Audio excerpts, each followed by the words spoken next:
Shalom saudara yang dikasihi Tuhan Yesus. Pada hari ini saya ingin melanjutkan dari Filipi pasal yang pertama ayat 18b sampai dengan 20. Demikianlah firman Tuhan. Tetapi tidak mengapa, sebab bagaimanapun juga Kristus diberitakan baik dengan maksud palsu maupun dengan jujur. Tentang hal itu aku bersukacita, dan aku akan tetap bersukacita. Karena aku tahu bahwa kesudahan semuanya ini ialah keselamatanku oleh doamu dan pertolongan Roh Yesus Kristus. Sebab yang sangat kurindukan dan kuharapkan ialah bahwa aku dalam segala hal tidak akan beroleh malu, melainkan seperti sedia kala. Demikian pun sekarang Kristus dengan nyata dimuliakan di dalam tubuhku, baik oleh hidupku maupun oleh matiku.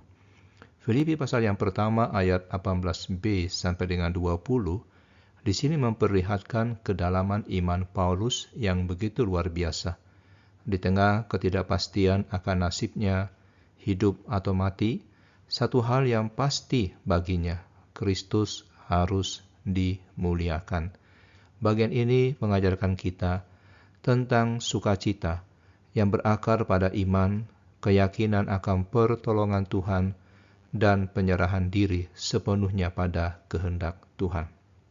Yang pertama, sukacita yang tak tergoyahkan. Paulus memulai pernyataannya ini dengan ungkapan yang penuh keyakinan. Ya, dan aku akan terus bersukacita. Namun sukacita ini bukanlah respon terhadap situasi yang mudah. Ia berada di penjara, menghadapi ancaman hukuman mati, akan tetapi ia tetap bersukacita. Sukacitanya berakar pada keyakinan bahwa Allah berdaulat dan bekerja dalam segala situasi, bahkan yang paling sulit sekalipun. Sukacita ini menjadi teladan bagi kita semua. Dengan demikian, kita diajak untuk tidak membiarkan kondisi luar menentukan sukacita kita, melainkan kita menemukan sukacita sejati di dalam pemahaman bahwa Tuhan menyertai dan berkarya di dalam kehidupan kita. Selanjutnya, Paulus menjelaskan bahwa sumber sukacitanya adalah keyakinannya akan pertolongan Tuhan. Ia yakin bahwa keselamatannya, baik secara fisik maupun rohani, berasal dari Tuhan melalui doa dan pertolongan dari Allah Roh Kudus. Ia menyadari pentingnya dukungan doa jemaat dan kuasa Roh Kudus yang memampukannya menghadapi segala tantangan. Oleh karena itu, ini mengingatkan kita akan pentingnya doa dan persekutuan di dalam iman. Kita tidak sendirian dalam menghadapi pergumulan-pergumulan hidup. Doa dan dukungan dari saudara seiman kita menjadi saluran berkat dan kekuatan yang kita peroleh daripada Tuhan. Tapi selain keyakinan akan pertolongan Tuhan, Paulus juga memiliki harapan yang teguh bahwa ia tidak akan dipermalukan apapun yang terjadi. Harapan ini bukan hanya sekedar keinginan, melainkan keyakinan yang berakar pada janji Tuhan.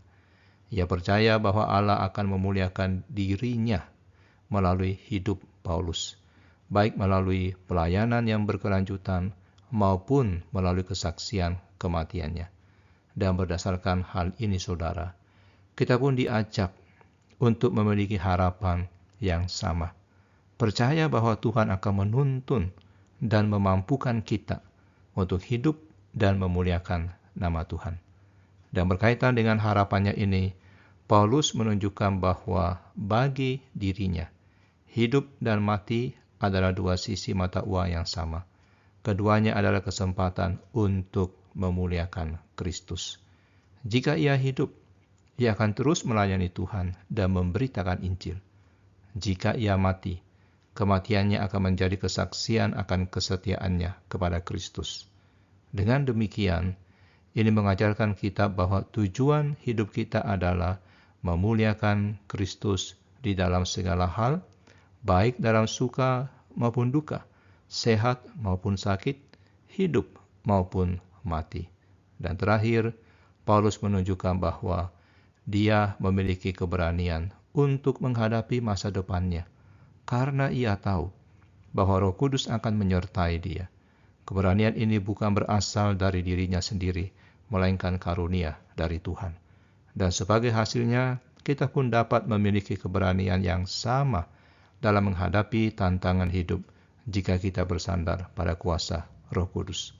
Dan sebagai refleksi saudara, apakah sukacita saya bergantung pada kondisi luar atau berakar pada iman kepada Tuhan? Seberapa besar saya mengandalkan doa dan kuasa Roh Kudus dalam menghadapi pergumulan hidup? Apakah saya memiliki harapan yang teguh bahwa Tuhan akan memuliakan dirinya melalui hidup saya? Dan terakhir, bagaimana saya dapat memuliakan Kristus dalam setiap aspek kehidupan saya, baik dalam situasi yang menyenangkan maupun situasi yang sulit. Marilah kita belajar dari teladan Paulus, hidup dalam sukacita, keyakinan, dan keberanian yang berakar pada iman kepada Tuhan. Dan biarlah hidup kita seperti Paulus menjadi kesaksian yang memuliakan Kristus di dalam segala hal. Mari kita berdoa. Ya Tuhan, terima kasih atas teladan iman Paulus yang teguh. Mampukan kami untuk memiliki sukacita yang tak tergoyahkan, berakar pada keyakinan akan penyertaan-Mu, dan curahkanlah kiranya Roh-Mu yang kudus penuhi kami, agar kami memiliki keberanian menghadapi setiap tantangan, dan hidup memuliakan nama-Mu dalam segala hal, baik hidup maupun mati. Amin.